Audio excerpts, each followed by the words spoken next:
این چوک وزیر نیروی گوارجیک ما گفتگان این چوک پیگیری کتگان تا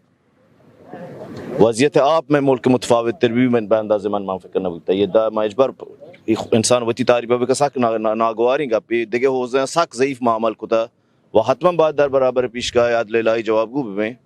اما در حوزه آب من یه ادعا کت کنم که ما واقعا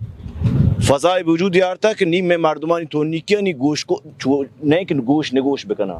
توار جند هنچی برزه تواری که نی و هنچو گوارجی گرک بیت واجکارانی که دیگه نیچه بعد نتونه بگوشن که نمایش کنه که مردمان تو نیکی تواره همین فاصله به یومن نظام مقدس جمهوری اسلامی با تلاشی که عزیزان همکاران مجموعه آب فاضلاب استان انجام داده و واقعا در یک سال من معتقدم که فوق العاده زحمت کشته با تلاش هایی که فرمانداران عزیزا در این حوزه جناب آقای بامیری در حوزه دشتیاری آقای فتیه ای دیگه دوستان کتا همین فاصله ما 148 روستا آبدار کتگا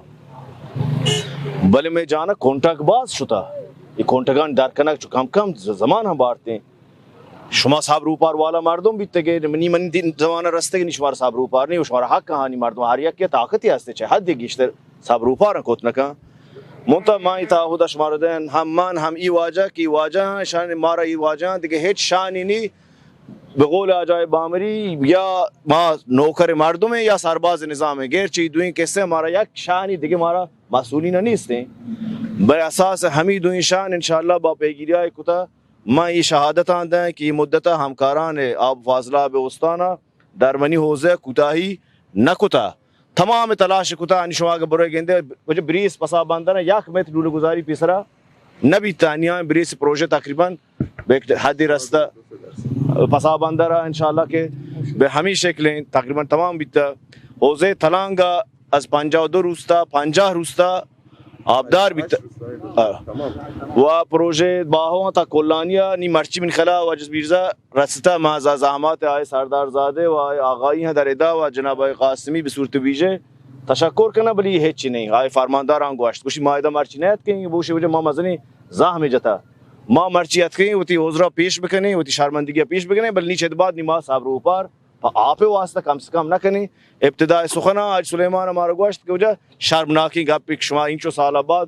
تیس کوپانی کہ انگا چاہبار آپ ہی داتا مانی چمدانی کہ مارے پیٹی آپ بدینتے انشاءاللہ کی اتفاق نہ کبھی من مشخصا از پیمانکار محترم شرکت موزم ارگوپے یعنی وقتی من به من اطلاع داده شد که ارگوپے مسئول